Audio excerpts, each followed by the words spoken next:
is a Torx Prime armed with the Gatling gun, which I asked my buddy about this one time, and if he felt bad about using the 20 shots it gives you base for that Gatling gun on a bunch of infantry. He's like, at first I wasn't, and then after I saw the carnage, then I reconsidered, and I was like, nah, don't do that. Don't reconsider. That's good stuff right there. And he was like, yeah, you're right. That's good stuff. Especially if it's seeking vengeance for Cadia. Oh, yes. The planet fell before the guard did. Indeed. Oh, and they get to reroll ones on hits and wounds. Yeah, that's true. Almost forgot about another thing, actually. The extra order, the exclusive order, I should say, that every regiment gets for the Militarum Tempestus, theirs is really weird because they just simply re-roll failed wounds against, I believe it's, I don't think it's characters, but I believe it's monsters and vehicles, aka the things that have very high toughness. That's right, ladies and gentlemen. They have the ability to re-roll all failed wounds, not just ones. So if you're bringing in that more bare-bones squad with just their hot-shot las guns and you're shooting at a vehicle, you're going to re-roll everything that's not a 6 and basically double your wound count. Potentially. That's pretty good. And that's even scarier considering that even your base squad of 5 dudes can take up to 2 plasma guns. Yeah. Yep, that's pretty gross. That's all I have to say about that. Pretty solid. I'm okay with where they're at. Yeah, don't get me wrong, it's an order, so you just have to make sure you have to do with a Vox gun and the Vox caster and the gun. Why did I say Vox gun? That's weird. Sound guns are a Chaos Marine thing. They have to have to do with a Vox caster, but that's not a problem. Just about every Militarum list is going to throw in a few extra points for Vox casters per squad, because it's worth it. Or you could maybe even just have your commander in range by taking up one of those spare slots in that Valkyrie. That's true, but as cool as an idea as that is, it's sort of that factor of, because on one hand the voice of command factor is incredibly tactically valuable. So oftentimes you won't usually have like your main voice of command guy, the guy issuing orders, up too far nearby the front lines, so to speak, because you've got that 18-inch range in between Vox casters. So as long as you're kind of able to keep like a chain of guys going, so to speak, wherever you need them, it means that you're less inclined to have to worry about sending, in this case, for the Tempestus, a Tempestor Prime up super close, so to speak, to the action. The other thing I thought of with that 12 model limit is 3 of those command squads, Militarum Tempestus command squads, because aren't they just 4-man mobs? They are 4-man mobs, but the issue with that is for each command squad, it has to be attached to a Tempestor Prime, so to speak. So you'd have to be fielding 3 Tempestors to be able to pull that off. Not saying it's not possible. You just had to account for that. Just expensive. Yeah, granted, that's for if you're trying to shoot for the one particular type of Battleforged army, which requires at least a base minimum of 3 HQs, as well as like a ton of troops. So it is expensive, it's more points intensive, but if you're going for literally just a straight up Militarum force with a couple other things thrown in as separate detachments on top of that, it could work. It's just going to be very points intensive. I think the level of killiness you could shoehorn into that blob is a little bananas. It is a little bananas. It's a little gross, and it's just considering that point for point, outside of I think a few other armies, Astra Militarum has fairly enough the cheapest stuff as far as like you get a lot of points off of Militarum and you get a lot for it, so to speak, if you use them right. Building off that, you could do some really gross stuff. Throw in a couple tanks, throw in a few extra things, throw in a few psychers in case you don't want to deal with it. Actually, I was going to throw that one in. I mean, grav shooting in off your Valkyrie with a psyker, that solves a lot of the problem of getting them close without being blasted to pieces. Yeah, because the Psychers can add some extra defense, as well as when you look at the expanded psychic abilities for what they brought with the Codex, there's actually some pretty decent defensive ones on top of what they had in the Index as well, too. And in a Astra Militarum Psyker, so to speak, ain't something to sneeze at. I mean, you could go with, say, like a Primaris Psyker, and that bad boy is going to do his job and do it fairly well. He'll never suffer perils of the warp due to trying to accomplish Smite, so that right there is a power you're already going to be using a lot, so just not having to worry about perils is great off that, so yay, that's fun. Just taking a look through where the weird veins are nowadays, because they used to have a brilliant thing where you could get them to buff up all their weapons to do auto... I don't know, I'll look at that later. They used to be, if you did it right, they were a beautiful sort of hard-hitting combat unit, and then they got destroyed, but I wonder if you could whack those in by Grav Shoot. That could be potentially able to be done. I mean, because let's see, you got... Yeah, because the way the Word Vein Psychers are, they're a little bit cheaper option, but if you want to kind of relatively safely activate a lot of your psychic abilities, that's a way to go as a result, and they can do some pretty decent stuff. You just have to imagine, because you're going to have anywhere from like 9 to 12, like anywhere from 6 to 12 of these guys. So having a lot of them out is going to be just kind of brutal, because they just have they're just a blob of just psychic mess that just makes a lot of people who want to try to use Psychers against you just look at them and go, oh, these guys are going to be annoying. But I figure in that case, probably going for something like shooting the points for something like the Primaris Psyker is actually not a bad idea, because one, he counts not only as an HQ op, so he can kind of work towards that, but you could also throw something like a bodyguard on him just to double check, or have a commissar nearby just in case you need to make sure he doesn't explode himself, that sort of thing. I mean, that's your other option there. You've got if you're taking a Supreme Command detachment, you can just fill in with 3 Primaris Psychers for the HQ. Then you get to take a Baneblade, which has your regimental abilities.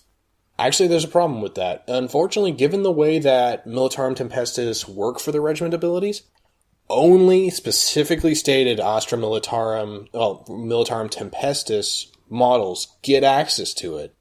And it's only if the detachment that they're in has exclusively Militarum Tempestus. So when you want to be putting Militarum Tempestus in your own army, if you want them to benefit from their regiment ability, you have to run them as a separate detachment. All of those models, which that includes your Prime, your Command Squad, your Scions, as well as also your Torox Prime. You can still run all the extra stuff, but you just have to make sure that extra stuff is a separate detachment. Oh, but if you're looking to do it Talon, though, all you need is one HQ which has the Talon keyword, whack in some Psychers, get your Baneblade, and then it can advance and shoot the heavy weapons without penalty. Yeah, because actually another fun fact about the whole regimental keyword exclusivity is if you have, say, a mixed 2 detachments, one's not Tempestus, one's, say, Talon, the Talon guys will still get access to their regiment abilities, and the Tempestus guys will get access to theirs. Oh, yes.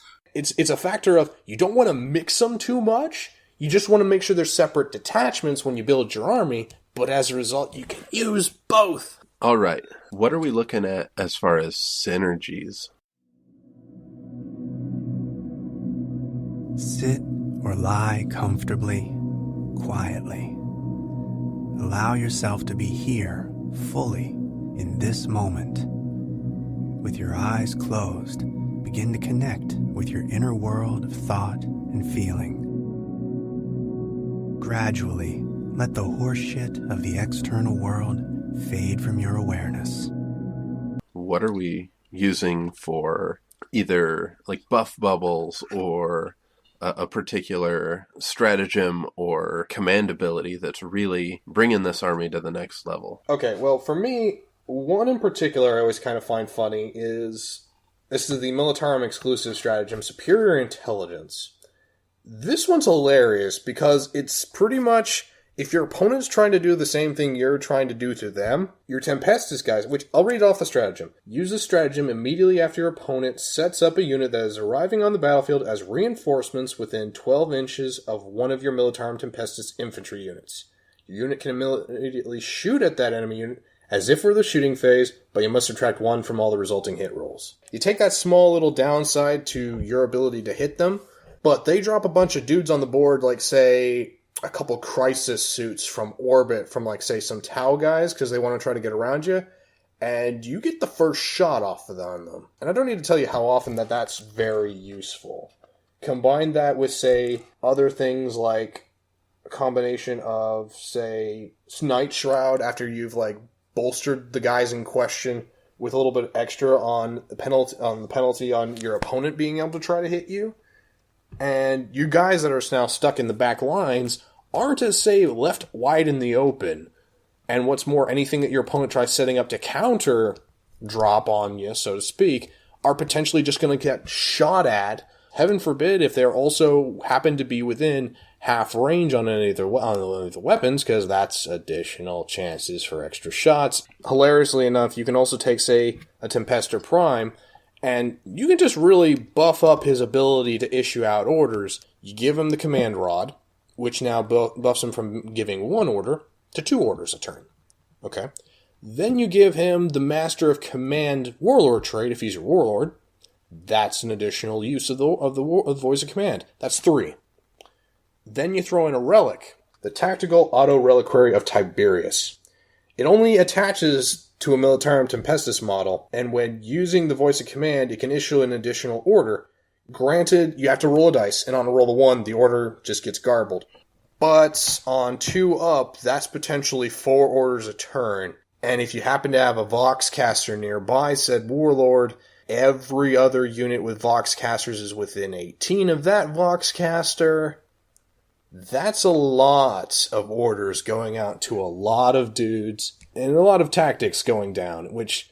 That sounds pretty strong. So when you have someone who's able to give them that many orders and to just coordinate multiple squads effectively, it makes you feel pretty darn good about it. All right. Jess, how are you synergizing with your Talarn? Well, again, you're going off the orders, so if you've got your Laurels of Command, you've got that 4+ chance of doing an additional order to the same unit. So, if you go along to your Punisher Cannon, and you say Gunners kill on sight, you're re-rolling 1s. Yeah. If you're getting your Grinding Advance, that's 40 shots. If you've then got your Laurels of Command, you get the option to put an additional 1 on. So potentially, you're moving out, you're re-rolling 1s, you're sending 40 shots downwind, and then you're popping back into cover.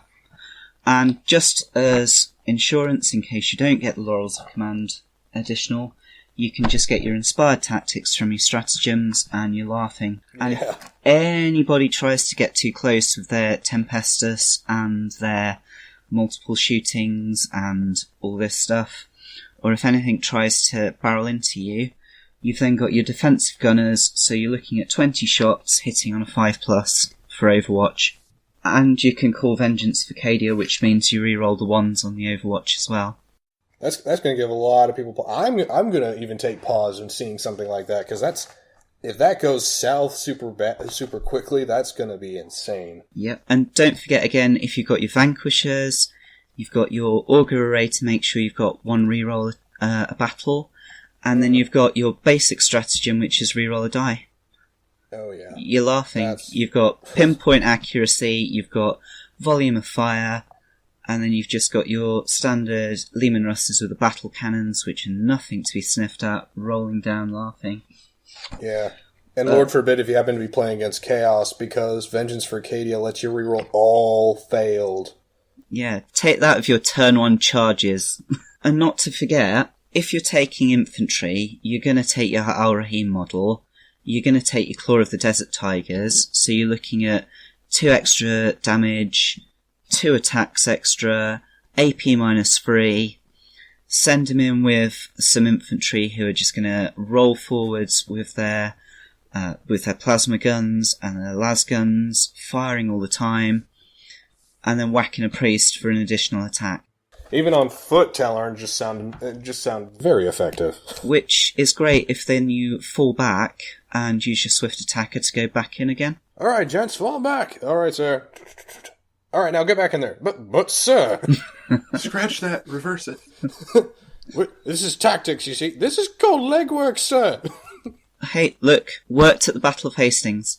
All right, now let's talk about splashing in another force, some other flavor of Imperium into your Guard Prime army. What do you think works best with the Tallarn, Jess? Sisters of Battle. I mean, you've got your Dominions. You whack your Dominions